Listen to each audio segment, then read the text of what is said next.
sahabat for all of you, and blessing sahabat for all of you. Aku berdoa di sini semoga kalian di sana dalam keadaan baik-baik, sehat selalu dan dalam lindungan Tuhan dimanapun kalian berada.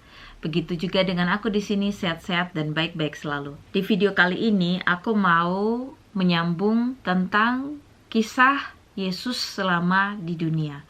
Ini adalah video yang ketiga atau part 3. Kalian boleh nonton yang belum nonton di part 1 dan part 2-nya. Aku akan buat linknya di box description. Jadi kalian tinggal klik dari sana. Di video sebelumnya atau di video 2, terakhir setelah Yesus dibaptis, kemudian Yesus dibawa Roh Kudus ke padang gurun, kemudian Yesus berpuasa dan kemudian dicobai oleh iblis. Yang pastinya 3 pencobaan itu adalah, kalau mau kita bilang, itu bisa jadi untuk mengajarkan kita sebagai manusia. Artinya gini, biar kalau mau kita sekolah misalnya dulu itu rumus cepatnya itu apa sih gitu. Misalnya soal matematika. Kemudian kadang-kadang satu soal itu panjang sekali jawabannya. Nah, kalau kalian orang yang berduit, dia les dan dia mendapatkan carce gitu loh. Cara cepat gitu ya dari kursus. Dan cara cepat ini pastinya bisa menghemat waktu dan jawabannya pasti tepat dan sama dengan yang cara panjang seperti itu ya. Kalau ini yang aku rasa dan yang setelah aku baca dan aku pelajari, dan seperti Tuhan menunjukkan, maksudnya ke kita itu di dunia ini nggak usah ribet lah. Maksudnya kita sebagai manusia, Tuhan sudah langsung nunjukin ini loh. Maksudnya ujian dan pencobaan kalian itu maksudnya kayak disimbolkan di 3 ini gitu loh. Yang waktu itu adalah di pencobaan pertama itu urusan perut ya, urusan makan gitu loh. Kita pun banyak sering dengar seperti yang di video sebelumnya aku udah ceritakan ke kalian, bahwasanya orang bisa melakukan apa saja untuk ya mendapat makanan atau untuk ibaratnya kampung tengah atau urusan perut lah gitu ya. Kemudian Yesus dibawa ke bubungan bait suci yang tinggi dan disuruh jatuhkan ke bawah. Artinya kayak gini, banyak juga mungkin orang-orang ada yang udah di atas atau dulunya dia mungkin susah, kemudian di atas dia lupa akan Tuhan, seperti itu. Jadi seperti kayaknya setan ini menyuruh jatuhkan aja ke bawah gitu. Itu tadi seperti aku bilang, ada yang mungkin dia udah naik ke atas, terus dia mungkin kalau dia punya kekuasaan, dia bilang, kamu buat aja seperti ini, nanti kan kamu kan misalnya contohnya kamu kan ketuanya, kamu kan ininya, kamu kan itunya, gampang lah itu, jadi kamu lakukan aja. Jadi kalau mau dibilang seperti manipulasi gitu si setan ini. Terus yang ketiganya itu dia bilang sama Tuhan, keindahan dunia ini, semuanya ini aku akan berikan kepada kamu asalkan kamu mau menyembah aku gitu. Padahal dia nggak tahu itu sang pencipta. Maksudnya si setan itu pasti tahu, cuma dia tahu kalau Yesus itu kan menjelma sebagai manusia ya. Jadi dia tuh mempunyai kesempatan gitu untuk mencoba Yesus karena posisinya sebagai manusia. Tetapi seperti aku bilang, Yesus adalah 100% manusia dan 100% Tuhan. Dan kepintaran atau kekuatannya itu tidak pernah gagal. Kalau kita terbatas ya, seperti aku bilangnya, kita terbatas, tapi Tuhan itu tidak terbatas. Jadi Tuhan bisa menaklukkan 3 pencobaan yang sangat ibaratnya master key-nya manusia itu. Kalau kamu bisa menaklukkan 3 pencobaan ini, artinya kamu itu berhubungan dengan Tuhan itu nggak main-main. Karena kalau kamu sampai bisa menaklukkan 3 pencobaan itu tadi ya, kamu pasti udah dekat sama Tuhan. Artinya sudah berjalan dengan Yesus, seperti Wonderland with Jesus forever. Aku bilang kayak berjalan Wonderland bersama Yesus forever. Itu kan percampuran ya, 3 bahasa Indonesia, Inggris dan Belanda. Tapi sebenarnya itu kan berjalan bersama Yesus atau walking with Jesus atau Wonderland with Jesus. Kalau kita udah selalu berjalan bersama Yesus, kita di sampingnya terus, maksudnya nggak di luar dari Yesus, nggak di luar dari Tuhan, kita udah pasti menang atas pencobaan apapun ya. Apalagi yang masternya ini aja gitu. Jadi kalau yang lain-lain itu ya itu belum ada apa-apanya. Jadi kalau yang tadi yang ditunjukkan Tuhan Yesus itu pencobaan master key lah. Karena mungkin kita seperti dulu pernah melakukan itu, tetapi seperti yang aku bilang, aku juga bukan orang yang sempurna. Tetapi pada saat kita sudah dipanggil Tuhan dalam artian mengabar Injil dan berubahlah, kamu harus cepat-cepat respon yang positif. Kalian juga harus bisa, maksudnya gini, karena kita kan udah kenal Tuhan. Aku juga nggak punya basic untuk sekolah Alkitab yang gimana-gimana, tetapi karena panggilan Tuhan sudah ada di hatiku, Dia sudah memberikan aku kehidupan atau second chance, Dia sudah kasih aku kesempatan kedua, sehingga aku mau berbagi kepada orang yang belum mengenal Tuhan. Ya mungkin di sini kalian yang baru kenal tentang namanya Yesus, atau mungkin kalian gak pernah dengar. Di sini aku mau berbagi bagaimana kasih Tuhan Yesus itu sangat benar-benar tidak main-main. Kalau kalian percaya ya, dan kalian mempunyai iman, tapi itu nggak, maksudnya gini, oh aku udah percaya Yesus tapi kok gini-gini aja sih hidupku, bukan seperti itu juga. Tuhan melihat hati kita masing-masing. Kalau mau kita diberkati Tuhan selalu, kalau mau kita menjadi kesukaannya Tuhan, kita nggak gampang menyerah ya. Terkadang kita merasa kok gini-gini aja sih Tuhan, kok seperti ini. Tapi kalau kalian selalu bertekun, yakin sama Tuhan, percayalah pertolongan Tuhan tidak akan pernah terlambat. Kembali ke cerita tentang Yesus Kristus ya, seperti yang aku bilang tadi, setelah Yesus di video kedua, setelah Yesus dibaptis, setelah Yesus dicobai dan menang atas 3 pencobaan itu, kemudian Yesus kembali. Di sini aku baca ya, di dalam Matius 4 ayat 12 dan seterusnya. Yesus tampil di Galilea. Ayat 12, tetapi waktu Yesus mendengar bahwa Yohanes telah ditangkap, menyingkirlah ia ke Galilea. Ia meninggalkan Nazaret dan diam di Kapernaum, di tepi danau, di daerah Zebulon dan Naftali, supaya genaplah firman yang disampaikan oleh Nabi Yesaya. Tanah Zebulon dan tanah Naftali, jalan ke laut, daerah seberang sungai Yordan Galilea, wilayah bangsa-bangsa lain. Bangsa yang diam dalam kegelapan telah melihat terang yang besar, dan bagi mereka yang diam di negeri yang dinaungi maut telah terbit terang. Sejak waktu itulah Yesus memberitakan, bertobatlah sebab kerajaan surga sudah dekat. Setelah pencobaan itu, Tuhan Yesus kembali ke Galilea. Di sini ya dia bilangnya. Jadi dia nggak ke Nazaret kembali karena waktu itu Tuhan Yesus mendengar kabar bahwa si Yohanes Pembaptis itu ditangkap. Jadi kalau kita membaca tentang kisah Yohanes itu, tapi nanti selanjutnya ya. Jadi dia dimasukkan ke penjara waktu itu, sehingga Tuhan menyingkir nggak jadi ke Nazaret, tapi dia ke Galilea. Kalau aku baca di Lukas 4 ayat 14 dan seterusnya, Yesus kembali ke Galilea. Dalam kuasa Roh, kembalilah Yesus ke Galilea dan tersiarlah kabar tentang dia di seluruh daerah itu. Sementara itu, ia mengajar di rumah-rumah ibadat di situ dan semua orang memuji dia. Setelah Yesus kembali dan dia tidak jadi pulang ke Nazaret, dia ke Galilea di Kapernaum dan dia mengajar di situ. Banyak sekali orang-orang yang takjub akan pengajaran yang diajarkan oleh Tuhan Yesus. Ya pasti ya, karena kalau zaman dulu mungkin nggak ada yang kayak di sekarang ini, ada perguruan tinggi atau segala macam yang banyak gitu ya. Jadi zaman dulu itu seperti kalau ada orang yang bijaksana atau guru gitu atau apapun, mungkin mereka lebih tepatnya langsung mengajar gitu ya. Jadi beda ya, kalau zaman sekarang kan kalau dia mau ngajar atau mau memberitakan atau filsafat kah atau apa, dia kan pasti udah ada gedung, ada sekolahnya, ada orang, maksudnya udah neces lah, udah ada mejanya, udah ada kursi dan sebagainya. Kalau waktu dulu kan Yesus ya mengajar di dekat pantai. Tuhan Yesus naik perahunya Simon ya waktu itu, kalau kita teruskan cerita ini, dan orang-orang mendengar gitu. Jadi kayak duduk di taman kah atau di bebatuan-bebatuan seperti itu. Jadi di sini Tuhan mengajar orang-orang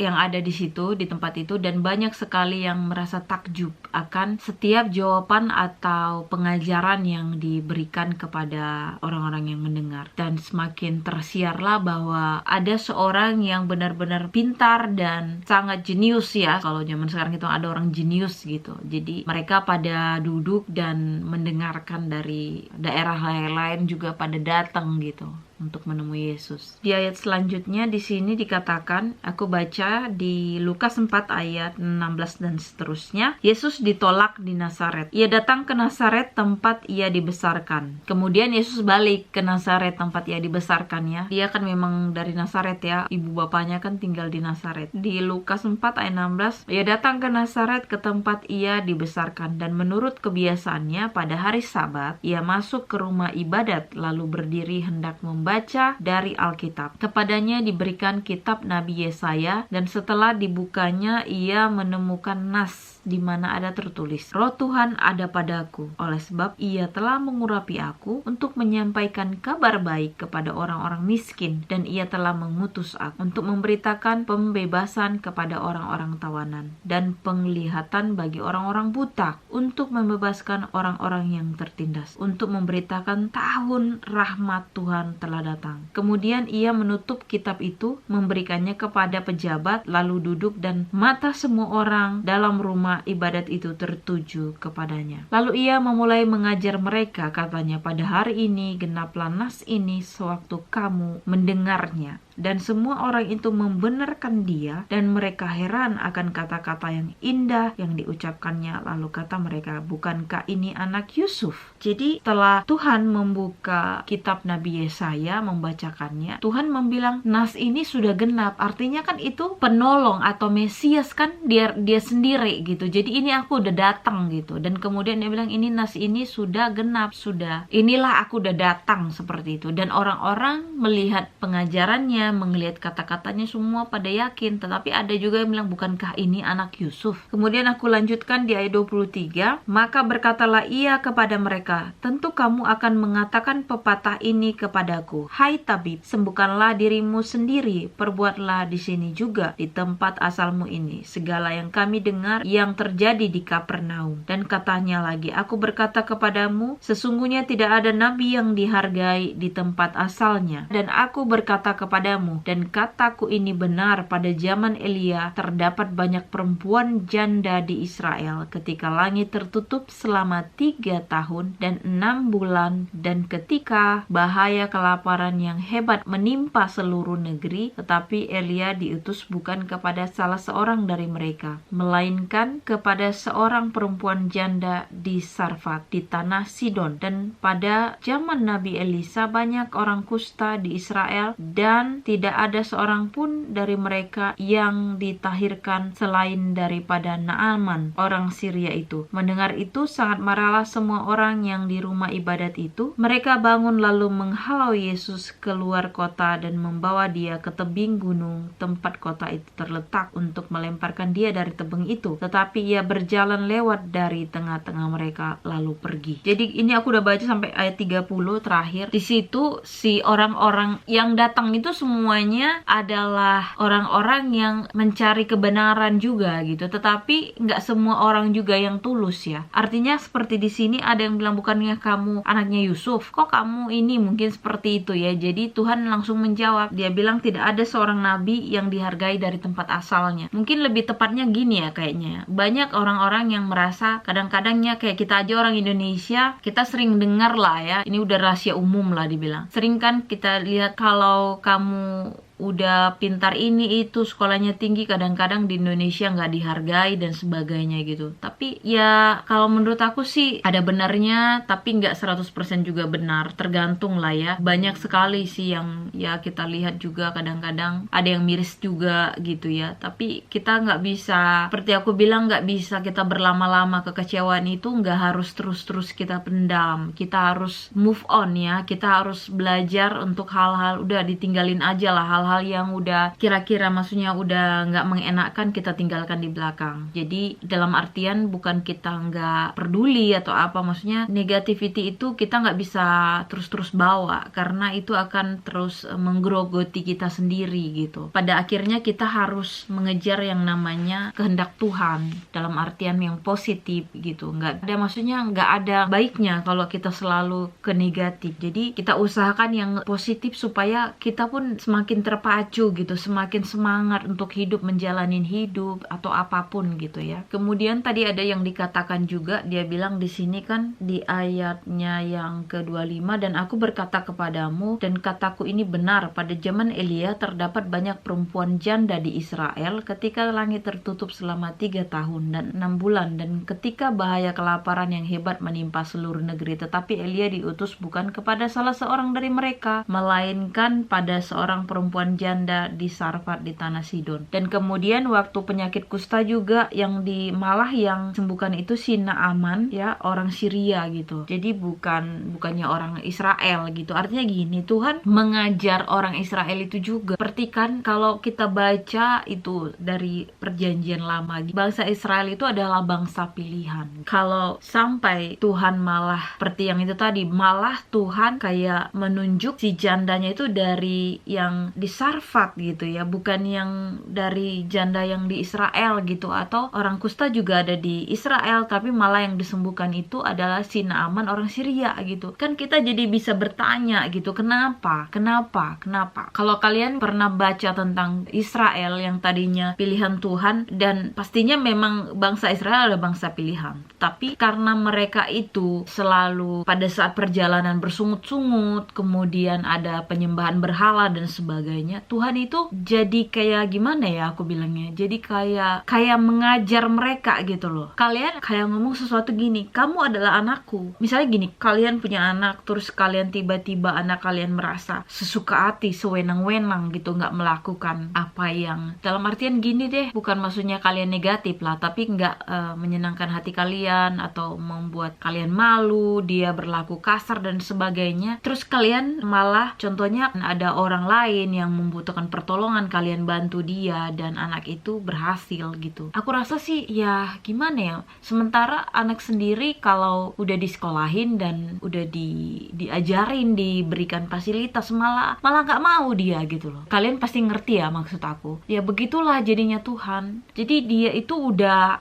memilih bangsa Israel, tapi kayak apa ya, kayak anak-anak kesayangannya itu dibuat bangsa Israel itu ya seperti itu, seperti nggak menyenangkan hati Tuhan. Makanya kan kalau kalian baca tentang raja-raja Israel dulu itu ya, itu kayak bacanya itu kayak gimana ya bilangnya, sebentar kita misalnya dari Daud terus dia ke raja yang ini kalian aduh pokoknya sebentar dia nurut, habis itu nanti menyembah berhala lagi dan ini kayak gitu. Jadi kalian pasti kayak emosional gitu, jadi aduh gitu. Tapi kembali lagi seperti aku bilang, kalau kita yang udah, ini kan udah sejarah ya, di kitab ini udah sejarah, setiap yang sekarang kita baca kita tahu gitu, kita kayak jadi kayak geram gitu. Tapi pada saat menjalaninya di situ, kayak kita hidup sekarang ini ya, kita ngomong kayak gini firman Tuhan atau apa, pada saat kita deket sama Tuhan kayaknya semuanya mudah, dalam artian nggak semudah-mudah gimana gitu, tapi kita itu bertahan gitu, karena kita kayaknya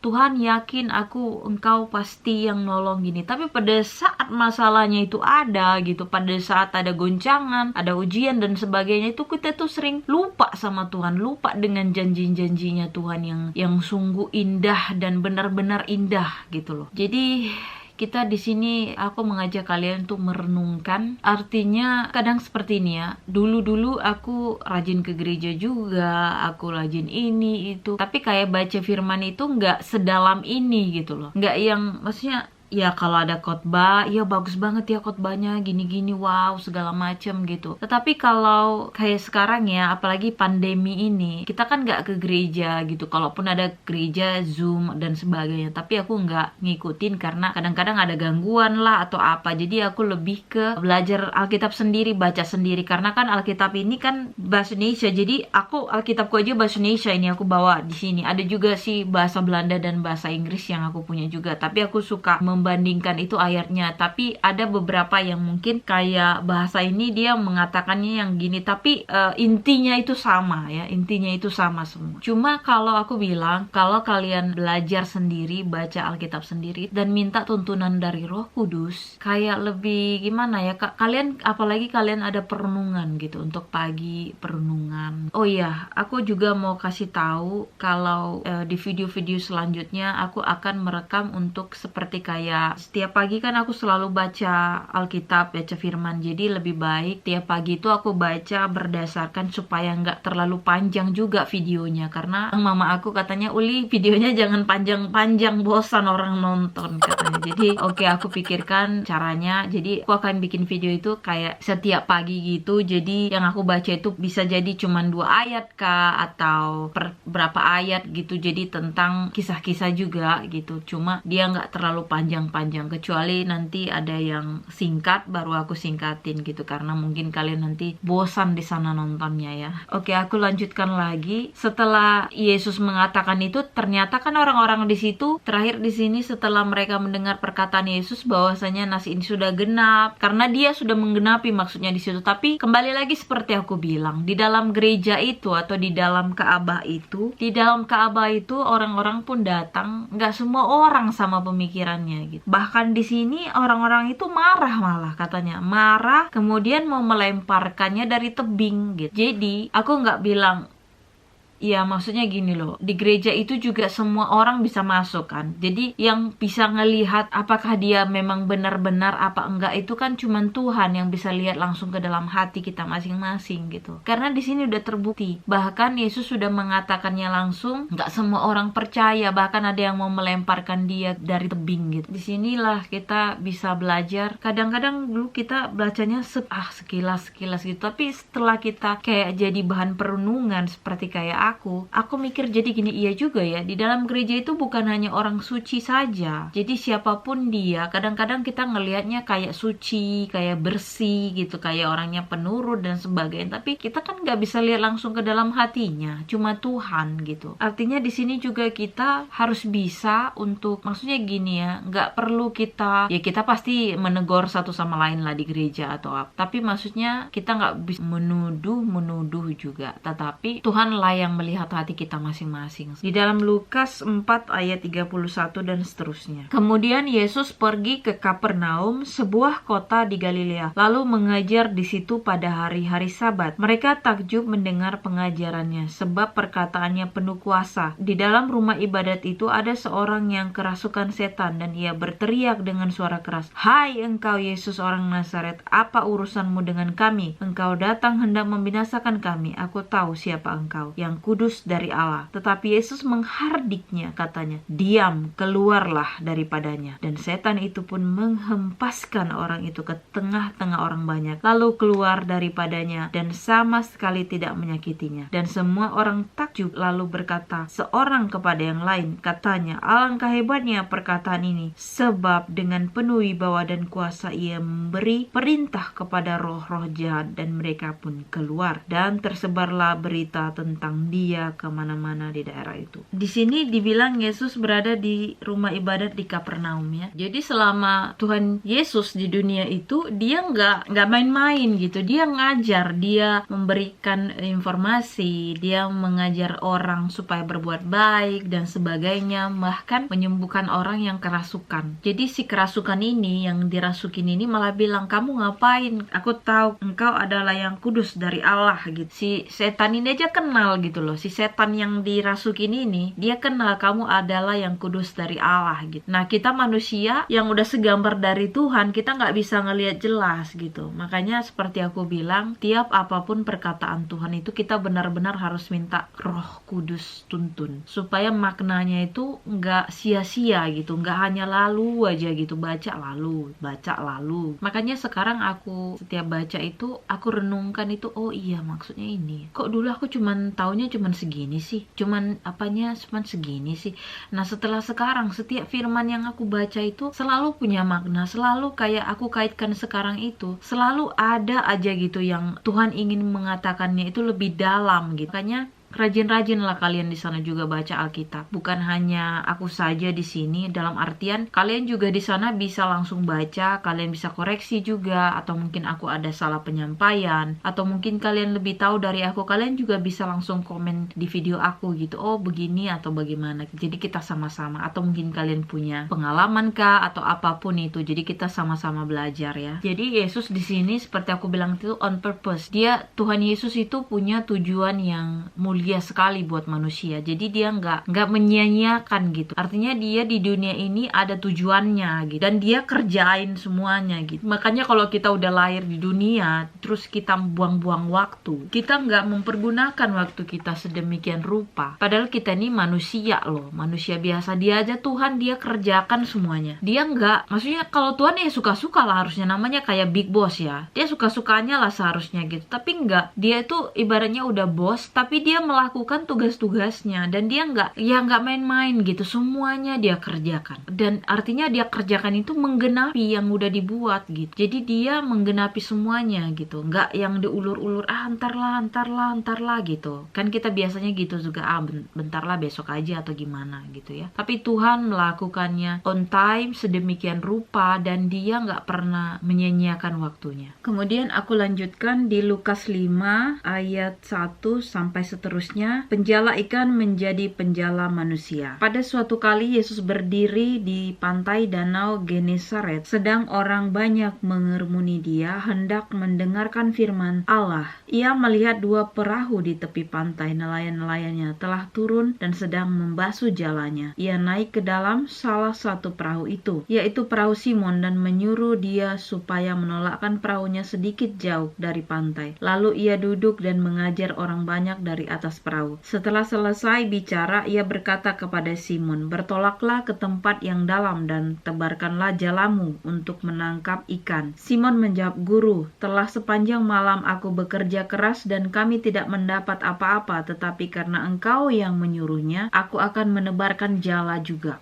Dan setelah mereka melakukannya, mereka menangkap sejumlah besar ikan sehingga jala mereka mulai koyak. Lalu mereka memberi isyarat kepada teman-temannya di perahu yang lain supaya mereka datang membantunya. Dan mereka itu datang, lalu mereka bersama-sama mengisi kedua perahu itu dengan ikan hingga hampir tenggelam. Ketika Simon Petrus melihat hal itu, ia pun tersungkur di depan Yesus dan berkata, "Tuhan, pergilah daripadaku karena aku ini orang berdosa." Sebab ia dan semua orang bersama-sama dengan dia takjub oleh karena banyaknya ikan yang mereka tangkap. Demikianlah juga Yakobus dan Yohanes, anak-anak Zebedeus, yang menjadi teman Simon. Kata Yesus kepada Simon, "Jangan takut, mulai dari sekarang engkau akan menjala manusia." Dan sesudah mereka menghela perahu-perahunya ke darat, mereka pun meninggalkan segala sesuatu lalu mengikut Yesus. Di sini murid Tuhan Yesus Simon Petrus, dan di sini juga bukan Yohanes Pembaptis ya, tapi di sini ada Yakobus dan Yohanes ya, teman-teman mereka Zebedeus, ibaratnya teman-teman nelayan lah kita bilang, senelayan mereka gitu. Sebenarnya banyak sekali sih yang kalau mau diceritakan, atau pertanyaan-pertanyaan sekarang itu kadang-kadang kan sekarang udah muncul ya. Kalau dulu kayaknya aku dengar atau cerita tentang Tuhan Yesus gitu, nggak banyak pertanyaan, oh gitu ya, oh gitu, cuman gitu. Tapi kalau sekarang masuk ke dalam perenungan kita mikir gini, Tuhan Yesus saja milih muridnya, dia bukan dari seorang profesor, bukan seorang yang terhormat yang gimana-gimana banget gitu. Ya kalau mau kita bilang sekarang itu ya seorang nelayan gitu loh. Dan kalau mau dibilang itu, si Simon sendiri bilang, "Tuhan, pergilah," katanya. "Aku nih orang berdosa, tinggalkanlah aku." Artinya setelah si Simon ini melihat keajaibannya, artinya kan dia bilang udah semalaman kami gak dapat ikan, tapi karena Kau yang menyuruhnya, maka aku akan melakukan. Dan terjadilah mujizat. Dalam artian seperti ini juga kita belajar dari Simon. Kan dia kasih tahu, artinya gini, dalam kemanusiaannya dia bilang, "Semalam kami udah nyari, udah aku cari gitu loh, kemarin nggak ada. Ya udahlah, tapi karena Kau suruh nggak apa-apa lah." Ibaratnya kan seperti itu ya. Maksudnya nggak jadi orang munafik. Dia kasih tahu, maksudnya aku semalam udah nyari. Artinya dengan kemanusiaannya itu dia udah bilang, "Aku khawatir udah nggak ada lagi tuh." Gitu. Tetapi pada saat terakhir dia bilang, "Tapi karena Kau yang menyuruhnya." Artinya gini, dia melihat tentang pengajaran Yesus, karena dalam artian Simon ini kan penjala yang udah berpengalaman pastinya ya. Kalau udah namanya berpengalaman sebenarnya dalam segini, aduh semalam udah aku cari udah nggak ada lah, itu udahlah gitu, mungkin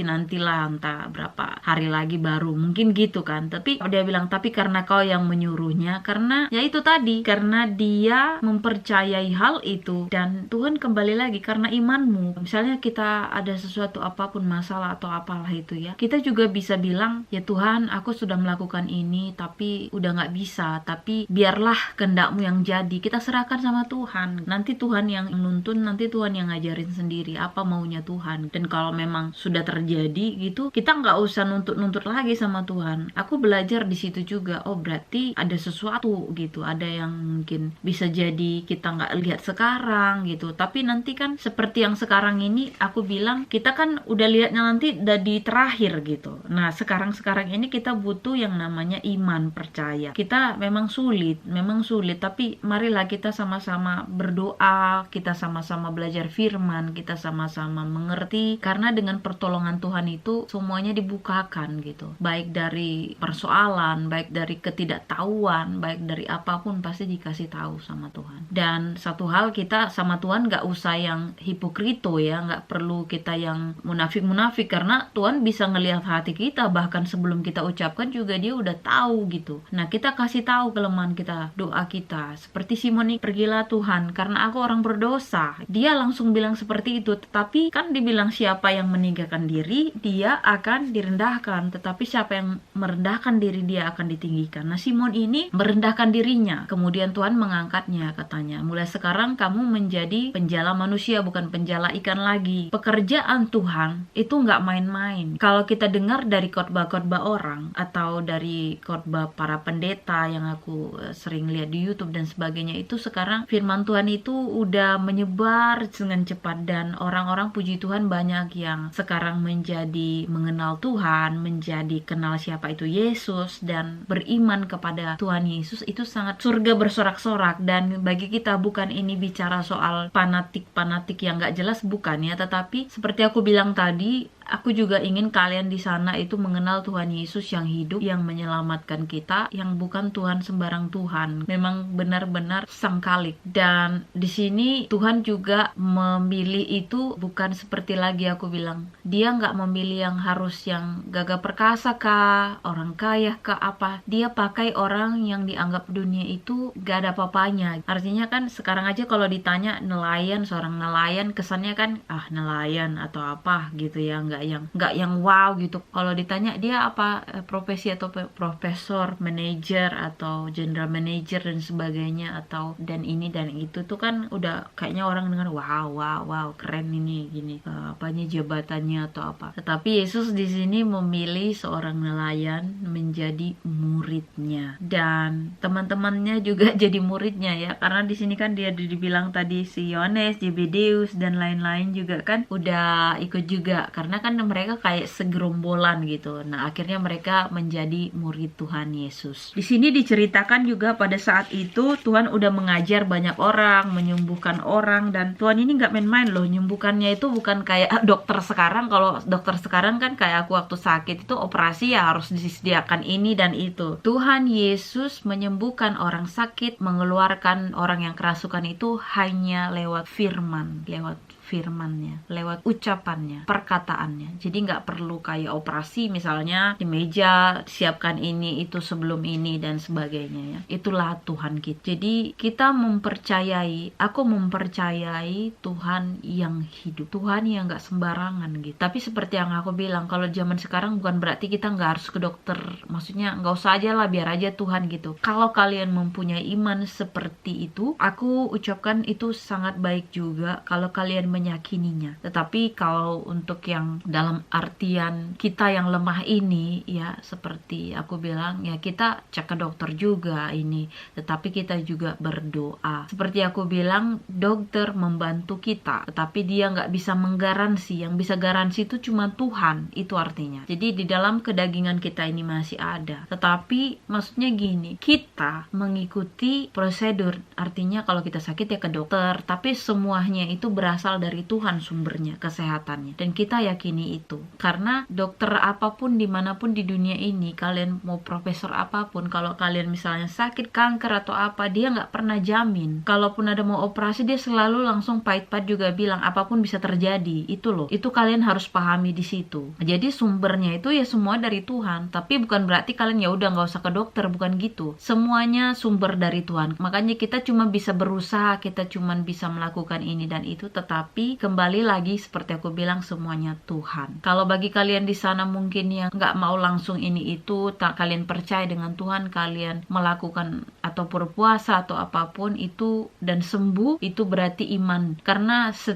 kalau kalian baca di firman Tuhan, setiap Tuhan menyembuhkan juga, sekalipun dia Tuhan ya, dia jawabnya dosamu telah diampuni, imanmu telah menyelamatkan engkau. Artinya di sini memang kamu dulu beriman, memang kamunya juga harus harus percaya, baru kuasa Tuhan itu mampu masuk. Makanya Tuhan udah bilang, kalau kamu punya iman sebiji sesawi, kamu bisa melakukan apapun, tanya. Jadi di sini kita beriman dulu, karena iman itu jembatan kita sama Tuhan. Karena kalau kita punya iman, Tuhan itu lebih mudah untuk berkata kepada kita, menegur kita tuh dengan yang gampang gitu loh. Aku banyak sekali, misalnya kalau banyak perubahan lah menurutku untuk yang, atau aku merasa atau enggak, tapi menurutku aku juga udah banyak sekali yang ditegur Tuhan untuk yang lebih sabar, lebih ini dan itu gitu. Jadi bagi kalian yang mungkin juga orang yang nggak sabar, kalian dekat-dekat sama Tuhan aja, kalian banyak-banyak berdoa, baca firman-Nya, kalian pasti bisa sabar, tanya bisa berhikmat, karena kata Tuhan kan, renungkanlah firman-Ku siang dan malam. Jadi kalau dibilang Tuhan seperti itu berarti ada fungsinya. Tuhan nggak pernah suruh kita untuk sia-sia gitu. Dia mengatakan renungkanlah dan lakukanlah firman-Ku siang dan malam, artinya itu untuk menjaga kita supaya kita itu tetap dalam koridor Tuhan, supaya kita itu nggak melenceng, supaya kita itu selalu di dalam naungannya. Kemudian Yesus juga menyembuhkan ibu mertua Simon Petrus dan orang-orang lain. Jadi pada saat setelah Yesus mengajar di bait, aku baca di sini ya, Yesus mengajar di kota-kota lain. Jadi di Lukas 4